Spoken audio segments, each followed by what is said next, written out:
구독과 좋아요는 사랑입니다.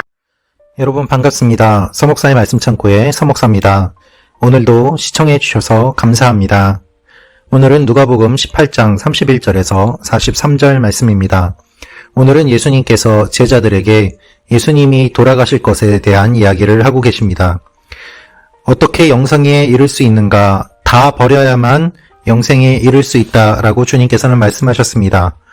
그리고 이어서 주님께서 말씀하시는 것이 바로 고난입니다. 예수님께서 이 말씀을 왜 하실까요? 예수님께서는 모든 것을 버리셨기 때문입니다. 구원받기 위해서는 모든 것을 버려야만 합니다. 예수님께서는 우리를 구원해 주시기 위해서 하늘 보좌를 버리시고 생명을 버리시고 모든 것을 버리셨습니다.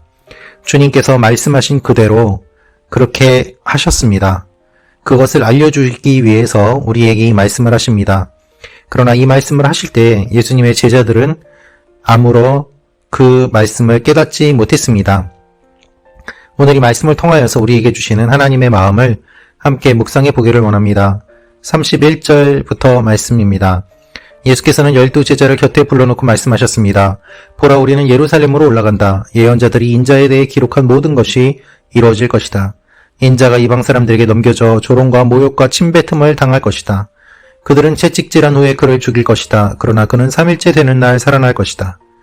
그러나 제자들은 이 말씀을 조금도 깨닫지 못했습니다. 이 말씀의 뜻이 그들에게 숨겨져 있기에 제자들은 예수께서 하시는 말씀을 이해하지 못했습니다. 예수님께서는 모든 것을 버려야지 구원을 얻고 영생을 얻을 수 있음을 말씀하셨습니다. 그리고 예수님의 제자들, 특별히 제자들 가운데서도 12제자를 곁에 불러서 말씀하십니다. 나는 이렇게 고난받아서 죽을 것이다. 그러나 부활한다. 너희는 다 버리고 나를 따를 수 있겠느냐? 이와 같은 의미의 말씀을 하시는 것입니다. 내가 모욕을 당하고 조롱을 받을 것이고 채찍질을 당할 것인데 너희는 그것에 대해서 마음의 준비를 하고 그런 일들이 일어나더라도 나를 끝까지 따라야 된다. 주님의 마음은 이것이었습니다. 그런데 중요한 것은 무엇입니까? 34절에 기록되어 있는 것처럼 제자들은 조금도 깨닫지 못하였다라고 되어 있습니다. 예수님과 함께하고 있습니다. 예수님과 오랜 시간을 보냈습니다. 예수님과 먹고 마셨습니다. 그러나 깨닫지 못합니다. 완전히 이해하지 못하는 것입니다. 여러분, 이것이 제자들의 모습이었고 또한 우리의 모습입니다. 여러분, 우리는 하나님의 뜻을 알려달라고 합니다. 그러나 조금만 더 생각해보면 하나님께서는 언제나 하나님의 뜻을 분명하게 알려주셨습니다. 문제는 우리가 그 뜻을 알려고 하지도 않고 또한 관심을 기울이지도 않고 어떠한 노력도 하지 않고 그저 하나님께서 알려주시기만 기다리고 있기 때문에 하나님의 뜻을 알아내지 못한다는 것입니다. 예수님께서 말씀하시는 것을 여러분은 깨달으실 수 있겠습니까? 예수님의 제자들은 그것을 알지 못했습니다. 여러분, 지금 진행되고 있는 하나님의 일들을 여러분은 깨닫고 계십니까? 우리의 삶 가운데 이루어 가시는 하나님의 역사를 여러분은 바라보고 계십니까? 지금 일어나는 일들에 대해서 바르게 해석하고 판단하고 하나님이 무엇을 원하시는지 분별하고 계십니까? 각각 해석이 다르다고요? 그렇지 않습니다. 하나님은 분명하게 하나님의 일들을 이루어 가시고 주님의 구원을 계속해서 이루어 가십니다. 분명한 것을 우리가 알지 못하는 이유는 우리의 눈이 어두워졌기 때문이고 관심이 없기 때문이고 무엇보다도 하나님의 말씀을 모르기 때문입니다. 예수님의 제자들이 그러한 모습을 보이고 있습니다. 우리가 이 모습을 보면서 답답해 하는 것처럼 하나님께서는 우리의 모습을 보면서 얼마나 답답해 하시겠습니까? 이와 대조적인 이야기가 오늘 또한 등장합니다. 35절부터 말씀입니다. 예수께서 여리고에 가까이 이르셨을 때 길거리에 보지 못하는 한 사람이 앉아 구걸하고 있었습니다. 그는 많은 사람들이 지나가는 소리를 듣고 무슨 일인지 물었습니다. 사람들이 나사렛 예수가 지나가신다 하고 말해주었습니다. 그러자 그가 크게 외쳤습니다. 다윗의 자손 예수여, 저를 불쌍히 여겨 주십시오. 예수님이 여리고에 가까이 이르셨습니다. 여리고라는 배경이 나오고 있습니다. 여리고는 예루살렘에서 북동쪽으로 29km 정도 떨어져 있습니다. 여리고 주변에 구거라는 한 맹인이 있었습니다. 이 시각장애인은 어떤 사람이었는가? 그는 앞을 보지 못하였고, 앞을 보지 못하였기 때문에 생계를 유지할 수 없어서 매우 가난하게 지냈습니다. 그래서 다른 사람의 동정에 의해서 살아가고 있던 이 사람이 예수님이 오셨다는 소식을 들었습니다. 사람들이 지나가는 소리를 들은 것이죠. 갑자기 많은 사람들이 지나가는 소리를 듣고 그는 물어봅니다. 그러자 사람들이 나사렛 예수가 지나가신다라고 이야기를 해 주었습니다. 그에게 있어서는 예수님을 언제 다시 만날지 모르는 상황이었습니다. 그래서 그는 크게 외칩니다. 다윗의 자손 예수여, 저를 불쌍히 여겨 주십시오. 그는 자신이 아는 믿음의 고백을 합니다. 예수님이 다윗의 자손이신 것, 그것 하나만을 붙잡고 또한 예수님께서 병을 고쳐주셨다는 그 소식을 그도 간접적으로 들었기 때문에 그는 간절하게 예수님께 구하였던 것입니다. 여러분, 예수님께서 고난을 당하시고 십자가에 달리실 것에 대한 이야기를 듣고 제자들은 깨닫지 못하였지만 깨닫지 못한 것도 예수님께 알려달라고 구하지를 않았습니다. 그런데 이 앞을 보지 못하는 사람은 자신의 모든 것을 내걸고 예수님께 매달립니다.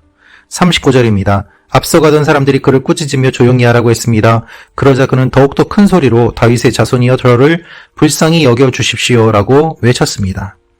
여러분, 언제나 가난한 사람들, 억울한 사람들, 주님의 도움을 필요로 하는 사람들이 소리를 내면 그들을 억압하는 세력들이 있었습니다.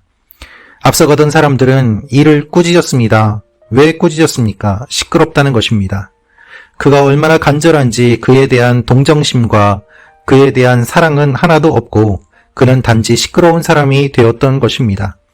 여러분, 우리의 사회에서 소외된 사람들, 힘이 없는 사람들, 아무도 이야기를 들어주지 않는 사람들은 그렇기 때문에 큰 소리를 내고 때로는 어떤 의미에서 사람들이 조용히 하라고 할 정도로 시끄럽게 소리를 지르기도 합니다. 그런데 그것을 듣는 사람은 단순히 시끄러운 소리일 뿐이지만 그것을 외치는 사람은 그것이 유일한 방법이고 또한 간절한 외침임을 우리는 생각해야 합니다. 예수님께서는 그의 소리를 들으셨습니다. 그래서 그를 가까이 데려오라고 말씀하십니다. 그리고 물어보십니다. 41절입니다. 내가 네게 무엇을 해주기를 원하느냐? 그가 대답했습니다. 주여, 다시 보고 싶습니다. 이것을 보면 그는 아마 처음에 시각을 가지고 있다가 시력을 잃어버린 그러한 사람이었던 것 같습니다. 그는 다시 보고 싶다고 이야기를 합니다. 그리고 그는 무엇을 원하는지 분명하게 예수님께 요청을 합니다. 예수님께서는 이렇게 말씀하십니다. 42절 43절입니다. 예수께서 그에게 말씀하셨습니다. 눈을 떠라, 내 믿음이 너를 구원했다. 그러자 그는 곧 보게 됐고 하나님께 영광을 돌리며 예수를 따라갔습니다. 이 광경을 본 사람들도 모두 하나님을 찬양했습니다. 이 사람은 보게 되었고 하나님께 영광을 돌렸고 예수님을 따라갔습니다.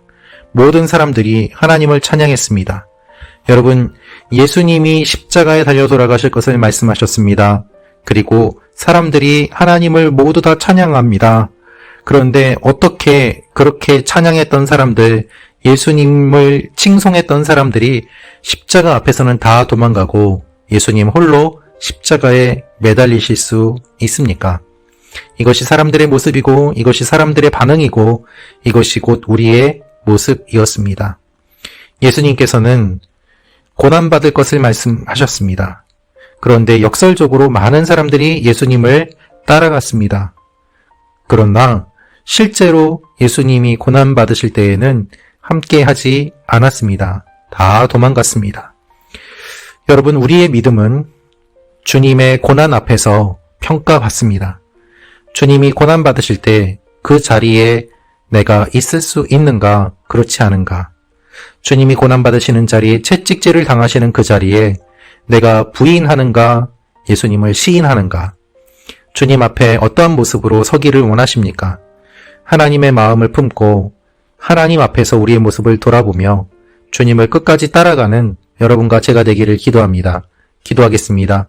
아버지 하나님, 주님의 고난이 있음을 말씀해 주셨습니다.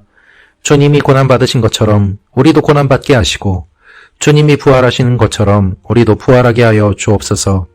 끝까지 하나님을 찬양하며 나아가는 말씀 창고 가족 한 분 한 분이 되게 하여 주옵소서. 예수님의 이름으로 기도합니다. 아멘.